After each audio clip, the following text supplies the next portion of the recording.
can't buy. It resides between my eyes. Walked through the fire, came out better on the other side.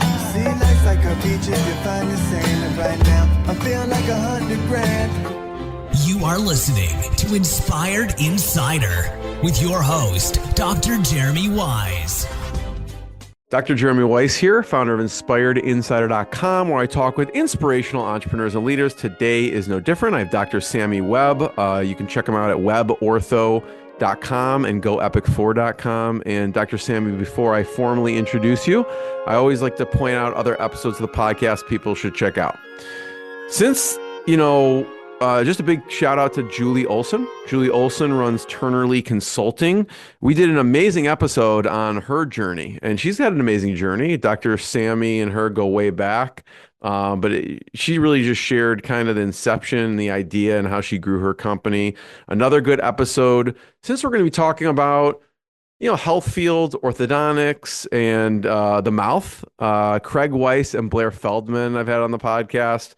They started Retainer Club, and you'll probably relate to this, Dr. Sami. Blair was orthodontist, and he hated, people would break their retainers, lose their retainers, and it was a lot of work to just keep fulfilling them and replacing them. And so they started Retainer Club, which is helps offices all over the country basically create the mold, but then they just fulfill on the back end of those retainers so the office can focus on bigger and more fun problems, probably, I imagine. So check those episodes out. This episode is brought to you by Rise 25. At Rise 25, we help businesses give to and connect to their dream relationships and partnerships. We do this in two ways. One, we help companies launch and run a podcast. We're an easy button for a company to do that. We do the strategy, the accountability, and the full execution and production. And number two, we're an easy button for a company's corporate gifting. We make gifting and stay top of mind for clients, partners, prospects, simple, seamless, and one important aspect for me, Dr. Sami, was affordable. And some companies even send gifts to staff from a culture perspective. And we do this. All you have to do is send us a list of people. We do everything else, and everything's branded with your company. We do the gift selection, the boxing, the branding, the card, everything. And we call ourselves Dr. Sami and the Magic Elves that run in the background to make it easy for the company to create amazing relationships with the podcast and gifting. For me, the number one thing in my life is relationships. I'm always looking at ways on how I can give to my best relationships. And I found no better way over the past decade to profile the people and companies I admire from the podcast and send people follow-up gifts. A lot of times, Dr. Sami, I send food. Maybe it's not so good for their mouth, but because some of them are sweets, but people like it. So check it out, rise25.com, or email support@rise25.com. I'm excited to introduce Dr. Sami Webb. She's a leader behind one of the largest orthodontic practices in Western Nebraska and Wyoming, all while serving as CEO of EPIC4 Specialty Partners, which is a nationwide dental service organization with 60 plus locations, actually. She has over 20 years experience. She's built a thriving multi-location practice. She's mentored a lot of next generation orthodontists and really championed a mission to preserve clinical excellence and ownership opportunities in the profession. And Dr. Sami, thanks for joining me. Oh, thank you for having me. I feel honored to be here, and that was a great introduction. Thank you. Well, this will be fun. And, we'll talk about Webb Ortho, and then we'll talk about, that will transition us into EPIC4. But I want you to talk about the journey of Webb Ortho first and how the journey began a little bit, because it was probably, I guess, throwing someone in when they don't know how to swim a little bit. Yeah. So my journey began about 20 years ago, and I finished my residency at Ohio State University and was looking for an opportunity, a place to land. And I ended up in Scottsbluff, Nebraska. There had been some tragedy and they lost their orthodontist, and I took a chance. How did you find out about the opportunity in the first place? Well, interesting story. I was actually starting a practice in Montana, and I went to the bank. I had already purchased the land, designed a building, went to the bank, and they basically told me, yeah, you're going to have a job somewhere else here in town. Well, it was a small town. Nobody was going to employ a competitor. So I started reaching out to people to find other opportunities where I could maybe fly in, work for a week, and then go back and keep working my own practice. And I reached out to a gentleman who said, "Hey, I just need some help in Scottsbluff, Nebraska. It's one of my satellites." And I thought, no, I'm not interested. I'm starting this practice in Montana. And we eventually decided that this would be great. We're originally from South Dakota, my husband and I, and we decided this would be a great place. So we pivoted, changed our direction, and we landed in Scottsbluff. And the the practice is only open 1 day a week on Mondays, and it was an interesting transition. My first day in practice, there were 120 patients on the schedule, and the other doctor that was supposed to be there to help me transition got scheduled in another practice. So I was flying solo on my first day. The patients, the team didn't know me. I had to introduce myself to every patient. I think we were 2 hours behind the entire day. And I always say, if I can get through that day, I can get through anything. And it was in a hospital setting in an old urology office with 6 bathrooms, and I think there was a Farberware toaster oven for a sterilizer. And so it was a rough beginning, and I basically just had to learn how to do everything on my own. He was there for 2 days of my transition, and so it was just learning as I go. It is a test in a lot of things. Talk about rapport for a second. I think in any business, rapport is really important. And especially, that's kind of a trial by fire. What do you do when you're meeting over 100 people, getting them to trust you quickly, because you don't have time? I mean, up to that point, was that the most, again, I don't have a Oh basis of yeah. comparison. Like up to that point, how many patients, what's normal for people Um, in a day? I mean, coming out of a residency program, you may see 5 patients in an afternoon. So I had about a 6 month span in Ohio where I did work in some private practices. And I always knew I was going to be out on my own and do a startup. So I took everything I could from my residency program, and I went to all kinds of practices, evaluated. And so I was ready. I wasn't sure I was ready for 120 patients the first day, but I think it's just, I think it's about making connections with people and reading them, making them feel cared for, heard, understood.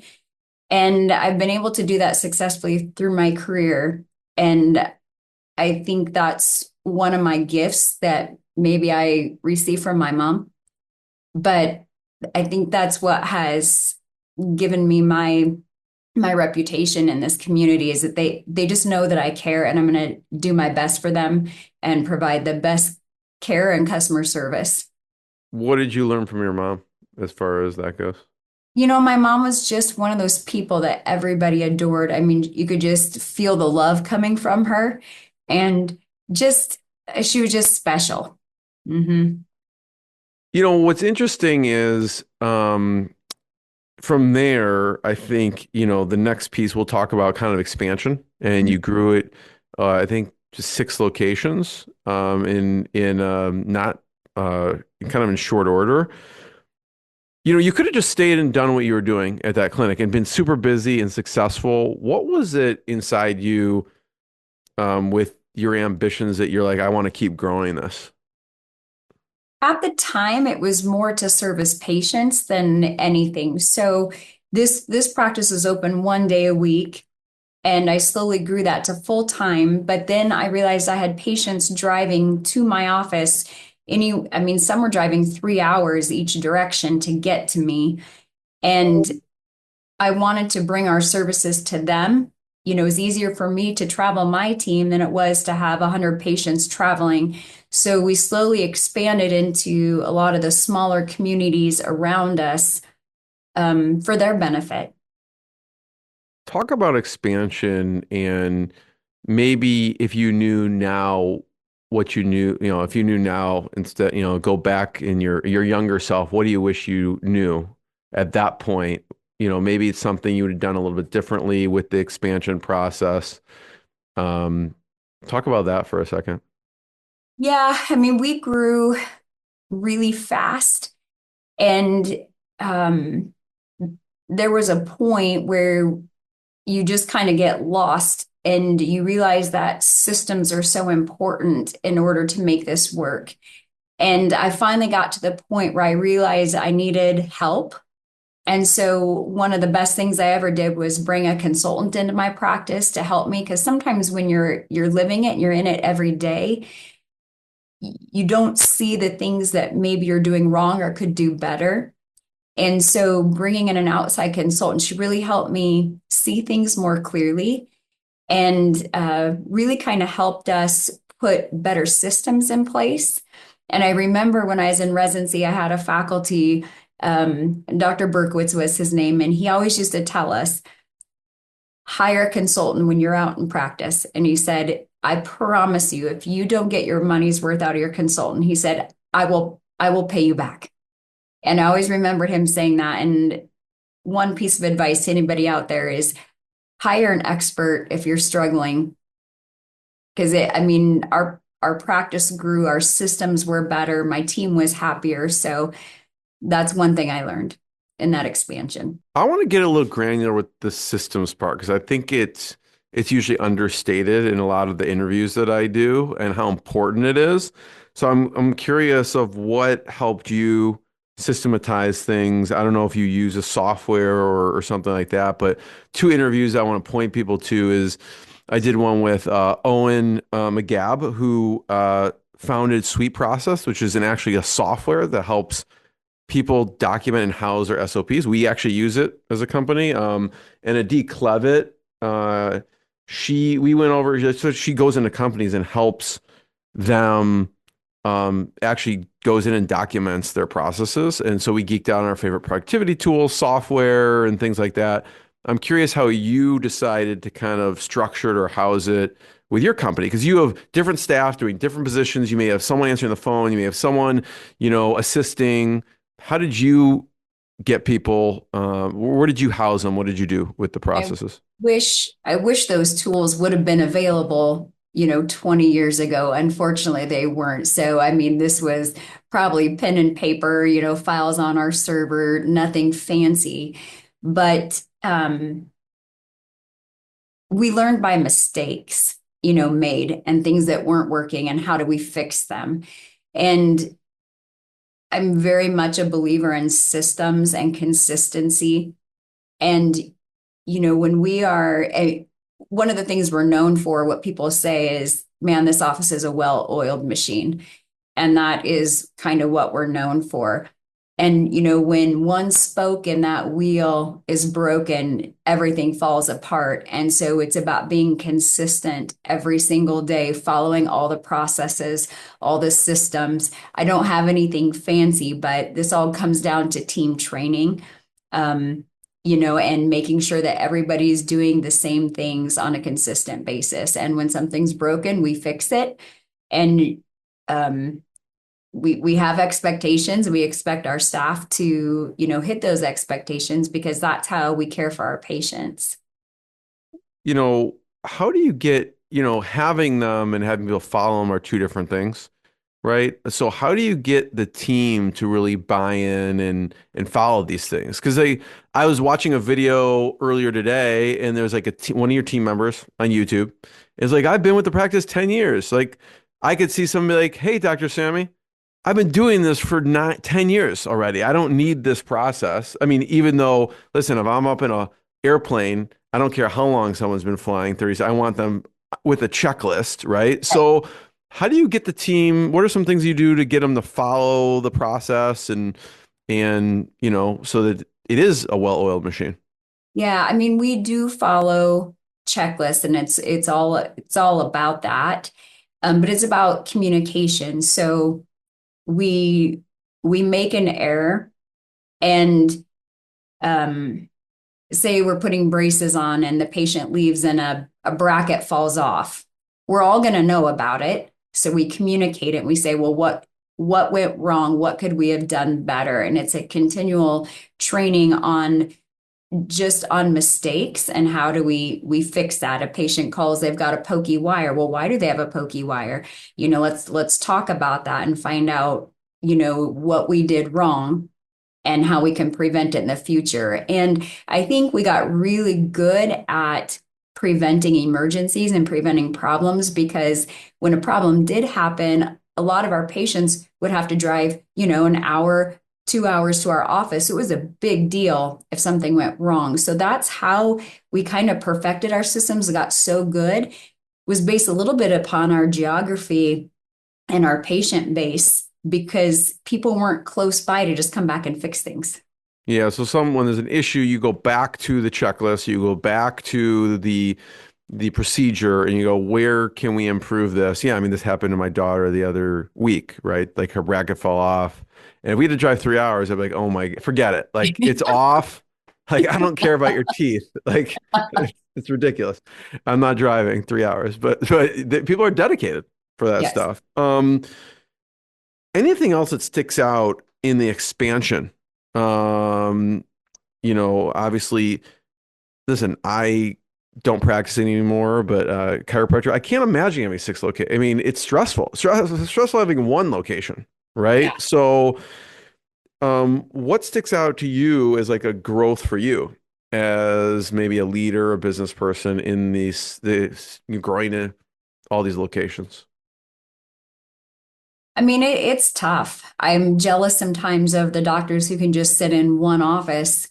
And I think, man, if I only had one, that would be great, and it's not just, I mean, it's the travel, it's the packing, it's the facilities. You land in a facility and the heater's not working, but you didn't know it, or this toilet's broken. I mean, it's constant. What I do love about it I'm is, having PTSD right now, but yeah, I hear you. yeah.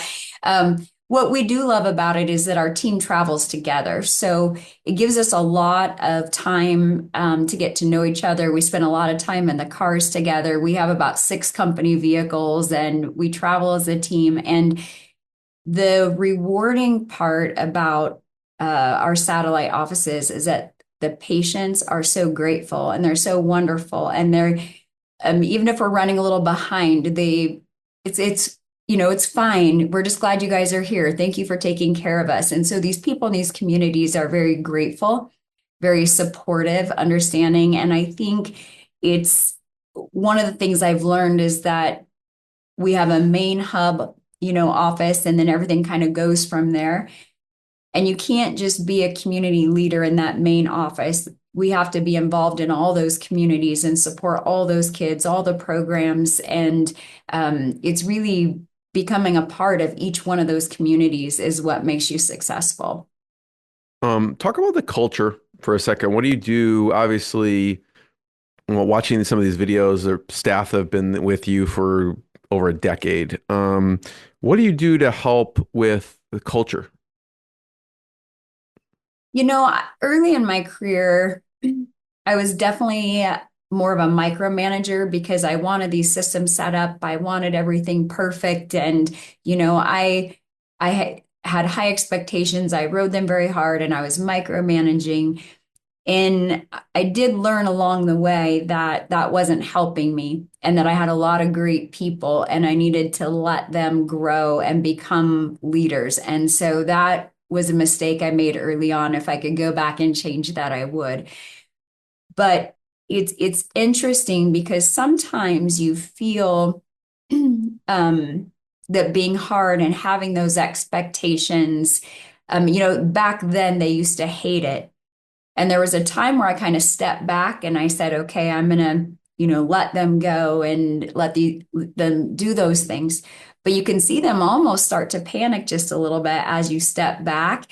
And they're like, well, Dr. Webb used to hold us more accountable. And I think of it like children. They all think they don't want rules. But at the end of the day, kids thrive on structure and rules. And, so does my team. And so I think that over the years, they've come to respect me for the quality of care I provide. And they know that those expectations I set are to take care of those patients in the best way possible. And I have a lot of long-term team members, and we take good care of them. They have benefits, bonuses, all the things, but um, at the end of the day, it's how you make them feel. And early on in my career, on every single pay stub I used to give them, I would write them a note. And, I give them handwritten cards. I try to let them know how much they're appreciated and valued. And I remember one time I had a team member say, Dr. Webb, I get this was back when I had to do handwritten checks. Keep in mind, this was, back then before payroll systems. And she told me, she said, I get more excited about the note that you put on my paycheck than I am about the paycheck. And you realize that they want to feel important. They want to feel part of something special, something bigger. Yeah, no, thanks for sharing that. It's a testament to people being there for so long. Now, I do want to bring up you have received some criticism before, specifically around well, you know what I'm talking about. Yep. But talk about some of the criticism you've received. Yeah. So I I mentioned earlier to you just that I've always believed in taking care of people, care of children, and I've never tied anything to money. I never really cared about what I made. I always knew that if I took great care of people, that the money would follow. And so early on in my career, I knew that I needed to care for the children in Western Nebraska, and it didn't matter how, but I was going to do it. And so I became a Medicaid provider very early on, and I lost money on every single kid that I saw. The reimbursement was so terrible, but I did it because that's what brought me joy, because these kids came from families where they didn't have much good in their life. They didn't have a reason to smile, but this was our opportunity to make those kids feel special every single time they came in. Give them a smile, give them something to feel good about. And so we would spend our time really making those kids feel like they were so special, like they're the only ones there for the day. And, my team over the years has said, man, Medicaid's hard. Why do we take this? And I've always told them we always will. And, even in this industry going into EPIC4, there's a lot of providers that say, oh, Medicaid's bad. And I will always take Medicaid, and I always treat these kids. And a few years ago, I received the Medicaid Provider of the Year award in Nebraska. And it was just telling. I mean, it made me feel good to know that, hey, your efforts are being recognized. But we feel a sense, to really take great care of all these children.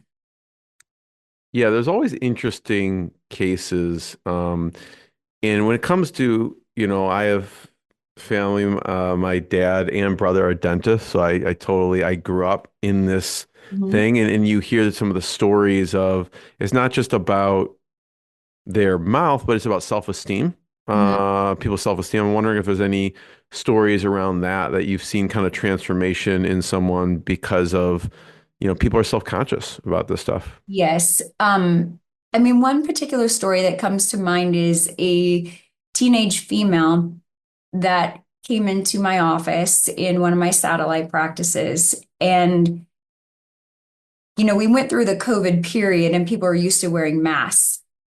And I found that she loved wearing her mask, and because she didn't want people to see her teeth or her mouth. And it was like 2 years past COVID, and she came into the office wearing a mask.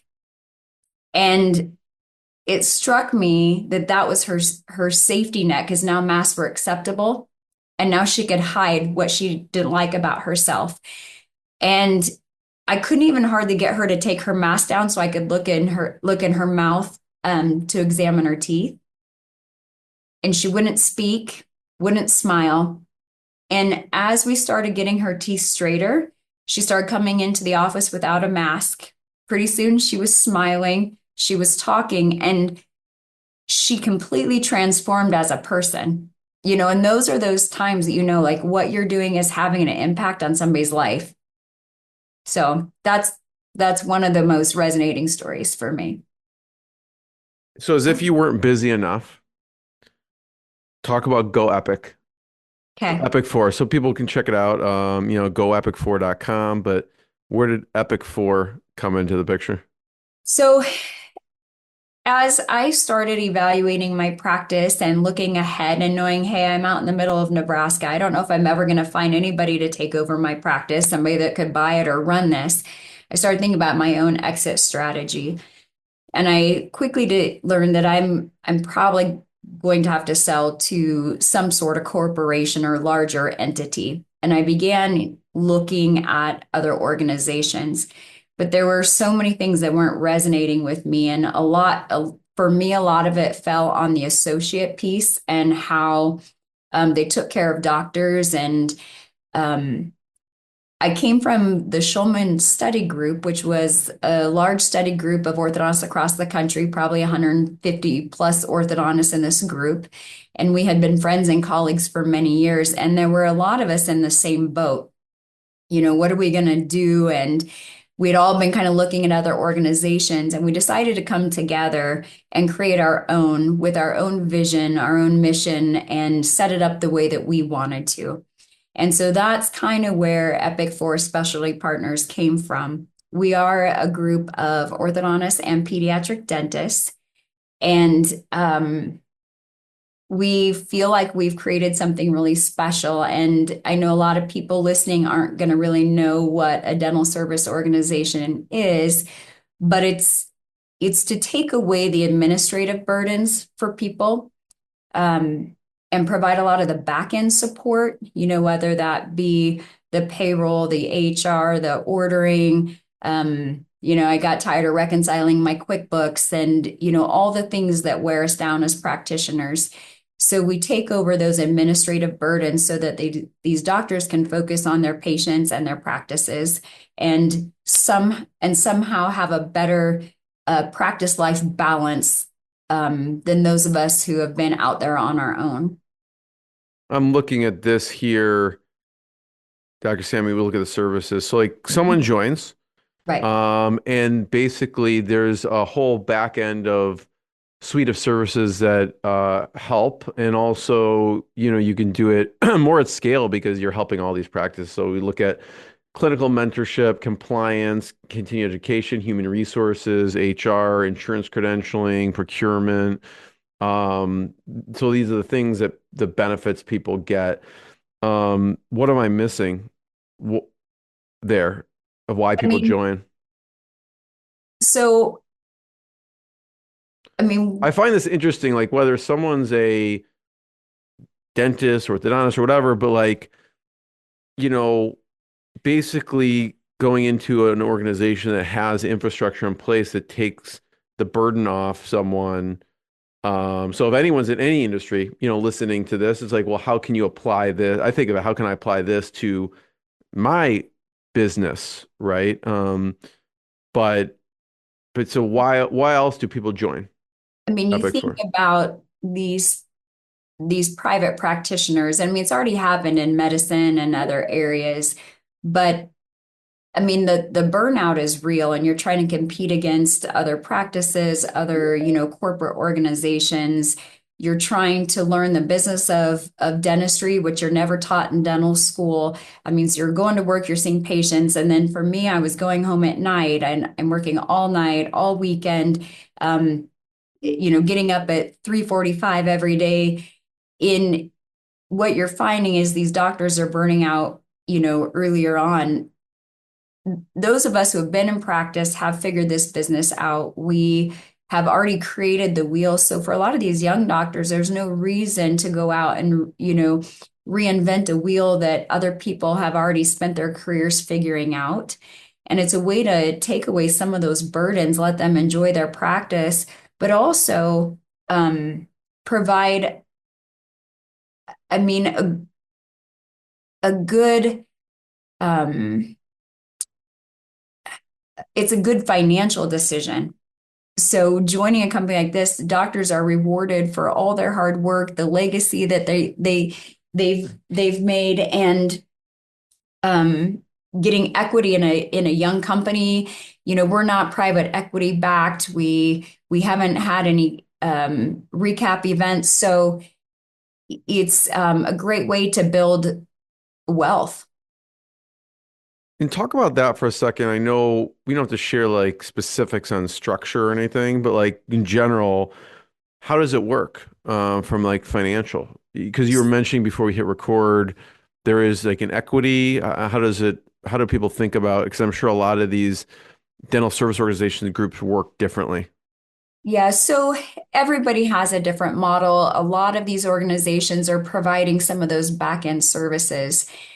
Um, for us, one of our biggest pieces was this associate piece, and we don't even like to call them associates. We like to call them partners because when they come into EPIC4, they truly come in as a partner and not an associate. What we have found in a lot of these DSO models is it becomes a revolving door of doctors. So doctors will come in, they'll work for a few years, fulfill their obligations, and then move on. And this group of people believe so strongly in quality care and the legacies that we've worked so hard to build that we want quality doctors in our practices for the long haul. And we want to have a great legacy to leave behind. And so what we did was we took part of our company and we are gifting shares to associate doctors that come into EPIC4. So say I want to step away from the chair, I'm 65, I'm ready to retire, and I have a doctor that's going to, be taking my spot. These associates that are coming out of school now, they have the average orthodontist coming out of residency right now has 600,000 in student loan debt. And, they can't afford to buy a practice. They need a long-term home and they need somebody, group that's there that's going to mentor them. But yet they also want some sort of ownership in a company. Well, what we've done is kind of taken away those financial burdens. Most of the other companies, they have to buy equity in the company to become, an owner in the organization.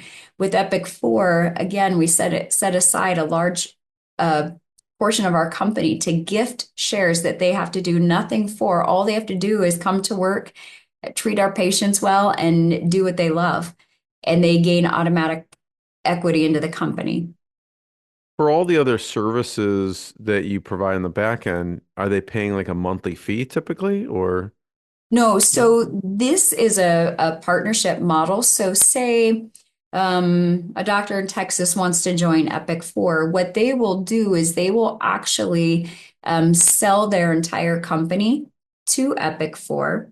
And we have different models, but we don't like to really consider it, like a sellout. This is more, we like to use the word partnership because they're partnering with EPIC4. Everything in their practice is going to stay the exact same, but they will, get some cash for their practice. They're also going to have an equity piece. And all the doctors, all the original founders of EPIC4 came in as all equity. So nobody took any money off the table.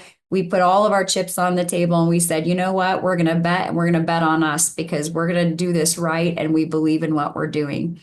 So we take that equity piece very seriously and we are going to protect those doctors' equity in the company. Obviously it's not a fit for everyone and you're choosy on who comes in. So who is a fit? What is someone listening or they know someone, obviously from an orthodontics or pediatric dentist perspective, but I don't know if there's a certain size or who's a fit for EPIC4. I don't know that size necessarily matters. We want people who are cultural fits. We want quality doctors who are interested in growing. We want people that we can work with and trust. And we want profitable practices. And really, as far as even age range goes, we have people in our company from, 40 years old all the way to 67 years old. So a large range of people. And, on our website, we'll talk about different stages of practice and whether it's explore, enhance, exit, and they can watch those videos just depending upon where they're at in their career, how EPIC4 may be able to help them.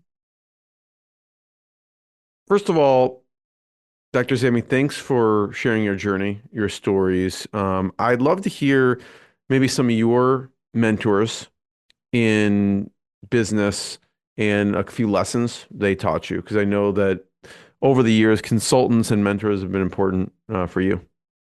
Yeah. I mean, one of my mentors was a private practitioner named Dr. Paula Hari. She was one of my faculty in residency, and she's just been by my side through my entire journey and very supportive. Shar Ish was one of the best consultants. I've used her for years. She's changed my life and my practice, my team. As far as in EPIC4, we have just surrounded ourselves with, I mean, top-notch people, and our advisors with Aligned Dental Partners. They have been absolutely amazing. We could have never done this without them. I mean, who even says they love their attorneys, but we absolutely love our attorney, Rob Marchant from Benish Law Firm. And I will say that we are probably one of the largest mergers in orthodontic history. We merged, 53 locations on one day, and it's been a massive lift. And we couldn't have done it without this group of people. And we are proud to say we're headquartered in Scottsbluff, Nebraska. And the team that we have put together are top notch. Katie Camacho serves as our operations manager, and we have our director of finance. Everybody, they're local people with, the work ethic is just incredible, and that's what we're proud of here in the breadbasket of America, are the quality people that we've surrounded ourselves with. Dr. Sami, thanks for sharing the journey. It's been pretty incredible. I want to encourage people, you could check out goepic4.com to learn more. You could check out webortho.com to learn more. And Dr. Sami, thanks so much. Thank you so much, Jeremy. I appreciate it. What I got, you can't buy. It resides between my eyes. Walked through the fire, came out better on the other side. See, life's like a beach if you find the sand. And right now, I'm feeling like 100 grand.